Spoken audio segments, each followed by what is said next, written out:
É hora de esclarecer alguns pontos sobre aquilo que as pessoas acusam o Concílio Vaticano II sobre abusos litúrgicos e também sobre os famosos 6 protestantes que estavam no Concílio Vaticano II. Fica comigo até o final do vídeo para você entender sobre o que é isso, mas antes não esquece, deixa meu joinha nesse vídeo, se inscreve no canal e ativa o seu sininho. Principalmente por ser este tema, filho amado de Deus, respeite essas regrinhas aqui nos comentários, mas por favor, comente, dê sua opinião e principalmente se você assistiu esta aula que nós vamos reagir no vídeo de hoje, tá bom? Já estou aí na terceira parte da famosa aula do padre José Eduardo, falando sobre o tradicionalismo à apostasia, e ele trouxe ali elementos muito bons, inclusive esses elementos que nós vamos trazer aqui, que o povo sempre contesta muito, né, em relação ao Concílio Vaticano II, que são os 6 protestantes lá que estiveram presentes no Concílio Vaticano II, e o padre José Eduardo, ele traz aqui sobre essa questão, sobre isso e também sobre os abusos litúrgicos. Então vamos lá. Nel fumo di Satana, verso l'ultimo scontro. Ele afirmou que, segundo uma fonte anônima, Bugnini deixou uma pasta numa sala de conferências. Quando alguém a encontrou e tentou identificar o proprietário, havia documentos incriminatórios dentro da pasta. Depois, o Michael Davis afirmou que o envio de Bugnini ao Irã, pelo Papa Paulo VI, foi devido a esta suposta revelação da filiação maçônica de Bugnini. Michael Davis afirmou ainda que um cardeal conservador não identificado disse-lhe em 75 que ele tinha visto ou colocado na mesa do Papa um dossiê com evidências da conexão maçônica de Bugnini. O próprio Bugnini foi defendido dessas acusações pelo L'Osservatore Romano, em 1976. Mas depois a alegação foi renovada em 78 pelo jornalista Carmine Pecorelli, na revista Osservatore Politico, alegando que Bugnini tinha sido iniciado na maçonaria em 23 de abril de 1963 pelo número de código 1365 de 1975. No seu livro A Reforma Litúrgica, Bugnini negou veementemente essas alegações, dizendo que elas eram caluniosas.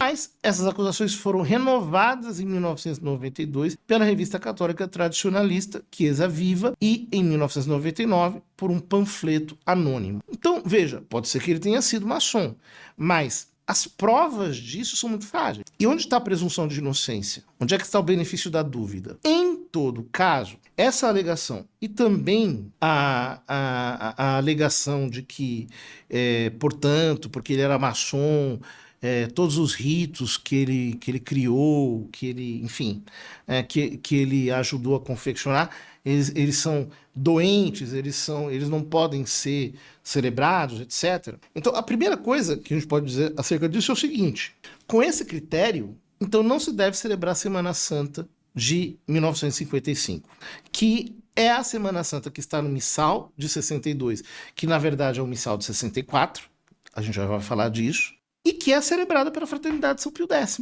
Eles celebram a Semana Santa de Bugnini, a Semana Santa de 1955. Tem lógica. A missa 9 é de Bugnini. Então, nós celebramos a Semana Santa de Bugnini. Simplesmente não tem lógica. Mais adiante a gente vai voltar a esse tema. Também, o que eles alegam é que havia 6 pastores protestantes no Chetos, na comissão de formação, né, de confecção da reforma litúrgica, que resultou no Missal de 69. O problema é o seguinte: havia esses 6 pastores protestantes que não tinham direito a voto, que eram observadores, que eram consultores teológicos. Havia também na época do Concílio Vaticano II uma preocupação ecumênica, não podemos negar isso. Porém, uma coisa não tem a ver com a outra, no sentido de que o ato de aprovação do missal é um ato papal. É o Papa Paulo VI, que a Fraternidade de São Pio X considera como um verdadeiro Papa, que está entregando para a Igreja um missal. Ora, nesse ato de aprovação do rito da missa, o Papa é assistido por Deus. Ele é assistido pela graça divina, é assistido pelo Espírito Santo. Isso quem diz não sou eu. É o padre Júlio Menville, que afirma sobre a declaração acerca da liberdade religiosa algo que, nesse caso, se aplica perfeitamente. Diz ele: expliquemos isso para que fique perfeitamente claro. É evidente que, para determinar este problema, devemos partir do texto e do contexto do Missal de 1970, examinando à luz de toda a doutrina secular da própria Igreja, sem levar em conta as opiniões particulares dos membros da comissão litúrgica, Bispo Bugnini e outros, sobre o assunto. Porque o ato de aprovação papal, como ato da igreja e merecedor da assistência do Espírito Santo, texto litúrgico em sua plena formulação objetiva, aprovado pelo Sumo Pontífice. Isso o padre Júlio Benville diz no seu livro De Lamennais à Maritain, página 356. A partir de 1981, a Fraternidade São Pio X, depois de ter sustentado duas opiniões contrárias, diz que não se pode participar da missa nova, porque, segundo ela, a missa nova coloca em risco a fé. Veja bem, é fácil você dizer isso quando você coloca como modelo de missa nova, sei lá, a missa celebrada por um homem vestido de palhaço, ou essas missas enculturadas malucas que tem por aí. Só que você está utilizando como sustentação da sua tese não o rito litúrgico aprovado pela igreja, mas o abuso litúrgico realizado contra a vontade da igreja. Fato é que eu não conheço, e eu duvido que exista, alguém que, depois de ter assistido à missa, segundo as rubricas do Novo Missal, tenha dito, eu perdi a fé. Simplesmente porque as rubricas do Novo Missal me fizeram perder a fé. O novo ordinário da missa me fez perder a fé. Não existe isso. Veja, se o rito litúrgico novo é celebrado de acordo com as rubricas, o fato de que alguém tenha perdido a fé por uma questão litúrgica será per accidens, por acidente, e não per se. É um argumento completamente fraco. As pessoas não apenas não perdem a fé, mas elas perdem a alma se elas pararem de frequentar os sacramentos, se elas não irem à missa de domingo. Ou seja, ao espalhar esse tipo de narrativa, o lefebrismo está ensinando as almas a desobedecerem o terceiro mandamento da lei de Deus, ao pecado mortal e, portanto, estão as levando à condenação eterna, a que elas não recebam a vida da graça pelos sacramentos. Agora, acontece, na verdade, o oposto dentre as fileiras da fraternidade. Muitas pessoas, ao assistirem às missas celebradas pelos lefebrianos, acabam aceitando os erros da fraternidade, que é esse amissionismo, né? Depois a gente vai falar do amissionismo, quer dizer, não tem missio canônica, não tem nada, nós estamos por aí como Deus nos permite, etc. E acabam abandonando a fé, como, por exemplo, o padre Francis Palmquist, ex-fraternidade São Pio X, que foi ordenado em 2016, apostatou, virou tatuador, se assumiu homossexual, tornou-se influenciador desconstrutivista e fundou um projeto chamado I Am Judas Project, Projeto Judas Iscariotes. Eu sou Judas, o nome do projeto. Ora, um dos argumentos que são repetidos, né, é que a bula Quo Primum Tempore de São Pio V diz que o missal tridentino é aprovado perpetuamente. E eles usam isso para condenar a reforma litúrgica de 1970 como perversa, o que é compreensível, já que com esse critério eles deveriam também rejeitar o breviário de São Pio X, que reformou justamente o breviário romano de São Pio V, que foi aprovado in perpetuum. Ou seja, com esse mesmo critério, por que eles não usam o breviário de São Pio V?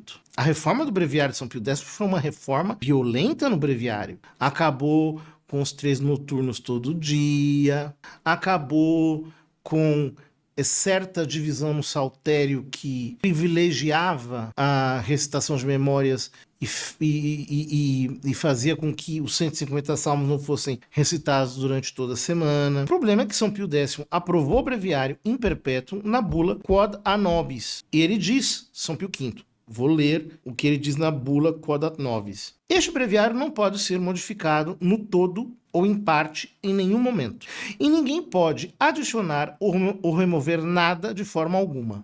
E todos aqueles que são obrigados por lei ou costume a recitar ou cantar as horas canônicas são, portanto, expressamente obrigados, em perpetuidade, a recitar ou cantar as almas, tanto as horas, tanto as do dia quanto as da noite, em conformidade com a prescrição e a forma deste breviário romano. E ninguém a quem este dever é formalmente imposto pode cumpri-lo, exceto nesta forma única.